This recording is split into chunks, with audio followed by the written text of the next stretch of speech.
बदले में मुझको। अब ये विधि है भाई, अब तुम पहले जैसे तोड़ लेते हो या तुमने पहले नहीं सुना हो, तो मैंने तो भाई दूसरे दिन ही कहा था, मुझे इससे कोई मतलब नहीं कि तुमने पहले क्या सुना है और आगे क्या सुनने वाले। हम तो वही सुनाते जो लिखा है। बेलपत्र तोड़ने जाओ तो दो मंत्र हैं, एक है श्री फलाय नमः। क्या है? बोलो जोर से, श्री फलाय नमः। श्री फलाय नमः, याद हो जाएगा। और दूसरा बताया गया है श्री द्रुमाय नमः। दाम में रागी रेट है, चाहो तो मुझसे लिख के ले लेना। श्री फलाय नमः, श्री द्रुमाय नमः। हाथ जोड़ के प्रणाम करो। श्री फलाय नमः, श्री द्रुमाय नमः। और फिर उतारो। बेलपत्र और तुलसी बिना धोए नहीं चढ़ाना चाहिए, लाकर उनको धो कर। और फूल भगवान को चढ़ाओ तो कभी भी धो के नहीं चढ़ाना चाहिए।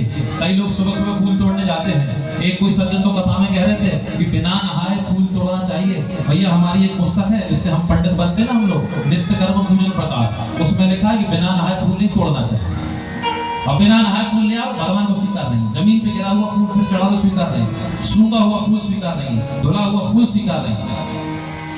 फूल लेकर के आइए, स्नान करके जाओ, फूल लेकर आओ। और फूलों को धोना नहीं चाहिए और सुंदर फूलों को भगवान को अर्पण करना चाहिए। शंकर जी को सफेद फूल बहुत प्रिय है। बेलपत्र के लिए मंत्र बताया गया, श्री फलाय नमः, श्री द्रुमाय नमः, याद कर लेना। इन मंत्रों से बेलपत्र को उतारना चाहिए, ला करके धोना चाहिए, अर्पण करना चाहिए। और फिर विधिवत प्रसाद में भी अगर बेलपत्र मिल जाए तो उसको ग्रहण करना चाहिए। एक छोटा सा प्रयोग मैं आपको बता रहा हूं, चाहो तो दीपावली के दिन कर लेना, तुम्हारे काम का है। बील का फल जानो, बील का, बेलपत्र के पेड़ में जो फल उगता है, क्या कहते हैं आप? क्या उसको? बील, बीला, बील, बेल। बेल का जो फल होता है इसको ले लीजिए, ध्यान से सुनिए। लेने के बाद इसको फोड़ लीजिए, चुटका लीजिए। और जब फोड़ लोगे तो इसके भीतर से गूदा निकल आएगा, उसका सार निकल आएगा, उसको निकाल लो। निकालने के बाद इसमें भारतीय वेद लक्षणा देसी गौ माता का घी मिला ली, खूब फेंट लो उसको, बढ़िया हलवा जैसा बन जाए। अच्छा शुद्ध घी बढ़िया गर्म करके मिलाओ। और मिलाने के बाद एक कटोरी में इकट्ठा हो गया। फिर बेलपत्र की लकड़ी या पीपल की लकड़ी में अग्नि जला करके उसमें इसी से हवन करो 108 बार, शिवाय नमः बोलकर, या ओम ह्रीम महालक्ष्मी नमः स्वाहा, इस मंत्र से करो। 108 बार नहीं कर पाओ, थोड़ा सा ही तुम्हें मिले तो 16 बार आहुति दे दो। जो साल भर में प्रत्येक पूर्णिमा पर बेल फल की घी मिश्रित आहुति अग्नि में देता है, उससे लक्ष्मी की कभी कमी नहीं होती, खूब लक्ष्मी प्रसन्न होती है। और कभी नहीं कर पाओ तो दीपावली में ही कर ली। ये सब चीजें की हुई। बेलपत्र के पेड़ को कभी काटना नहीं चाहिए। जो मनुष्य बेलपत्र के वृक्ष को, पलाश के वृक्ष को, पलाश जानते हैं ना आप सब, पलाश फकरा जिसको कहते हैं, उसके पत्तल में भोजन किया जाता है। पलाश के पत्ते पर कोई व्यक्ति अगर भोजन करे, अगर उसने ऐसा कुछ खा लिया है जो उसे नहीं खाना चाहिए था, तो पलाश के पत्ते पर भोजन कर ले। अगर वो चौमास में, चतुर्मास में, 4 महीने में उसको दोष से निवृत्ति होगी। पलाश के विषय में और बेलपत्र के विषय में लिखा है, कभी भी इसके वृक्ष को काटना नहीं चाहिए। और गलती से भी अगर तुमने इसके वृक्ष को काट दिया है, हटा दिया है, उपड़ा दिया है, तो 1000 मिट्टी के शंकर जी बनवाओ, सावन के महीने में उनका अभिषेक करो, तब तुमको पाप से मुक्ति मिलेगी। बेलपत्र के वृक्ष के नीचे खड़े होकर अगर ब्राह्मण को अन्न का दान किया जाए तो 1000 ब्राह्मण को सोने की थाली में भोजन कराने का फल प्राप्त होगा। बेलपत्र की इतनी महिमा है। आपके यहाँ रोज बेलपत्र आ रहे हैं, अगर बेलपत्र की डंडियां टहनियां आ रही हैं तो बचा लेना, हवन में हम उसको उपयोग लेंगे, क्योंकि हम आम की लकड़ी हवन में नहीं जलाते। हवन में आम की लकड़ी जलाना ही नहीं चाहिए, किसी ग्रंथ में नहीं लिखा है, एक दिन कह दूंगा। हवन के विषय में आधा घंटा पूरा बोलो, कोई विषय नहीं छूटेगा साथ में। हवन में केवल बेलपत्र, अकाव, पीपल, बरगद, इन सब की लकड़ी जलाना चाहिए। फलदार वृक्ष की लकड़ी नहीं जलाई जाती, आजकल दुकानदार सब बेच देते हैं। भगवान को अच्छे से अच्छा, महंगे से महंगा चढ़ाना चाहिए। नकली चीजें भगवान को अर्पण नहीं करना चाहिए। हल्की चीजें, सस्ती चीजें, जितना अच्छा तुम खाते हो, पहनते हो, उससे भी अच्छा भगवान को चढ़ाना चाहिए, तब तुम्हारा काम बने। बेलपत्र की महिमा यहाँ शिव महापुराण में बताई गई। भगवान शिव को बेलपत्र कितना प्रिय है। श्रावण के महीने में एक संख्या निश्चित होनी चाहिए कि हम पूरे सावन के महीने में 1000, 1100, 2000, 11000 बेलपत्र चढ़ाएंगे। ऐसे कुछ काम कीजिए, ऐसी कोई जिम्मेदारी लीजिए। इतना सुंदर मंदिर तुम्हारे गांव में है, हमारे क्षेत्र में होता तो पूरा मेला जैसा लग जाता। शंकर जी की दिव्य सेवा होती, हर सोमवार कुछ ना कुछ नया होता। भाई कल रात्रि में माताएं कितना बढ़िया भजन कर रही थी, तो 2-4 घंटा रात में भजन भी कीजिए। श्रावण का महीना है, शंकर जी को जितना चाहो प्रसन्न करो। बेलपत्र की महिमा यह बताइए। रुद्राक्ष, बेलपत्र। और आगे शिव महापुराण में थोड़ी स्वच्छता और पवित्रता के विषय में भी बताया। आप और हम लोग सुबह सुबह लेट बाथ जाते हैं, डोलडा जाते हैं, तो उसके बाद हाथ कैसे धोते हैं? साबुन। तो साबुन से हाथ धोकर के हम लोग स्वच्छ तो हो जाते हैं, पर पवित्र नहीं हो सकते कभी। आप अगर साबुन से हाथ धोते धोइए, लेकिन उसके बाद तुम अपने भगवान को हाथ लगाने के अधिकारी नहीं हो। क्योंकि पुराने लोग बैठे हैं, बूढ़ी माता जी बैठी, बाबूजी लोग बैठे हैं। पहले के लोग लेटरिन बाथरूम से लौटते थे तो काय से हाथ धोते थे? बोलो, जोर से बोलो। मिट्टी और राख से। तो मिट्टी खत्म हो गई क्या है ना? लेकिन हम मॉडर्न हो गए, हम लोग पढ़े लिखे हो गए।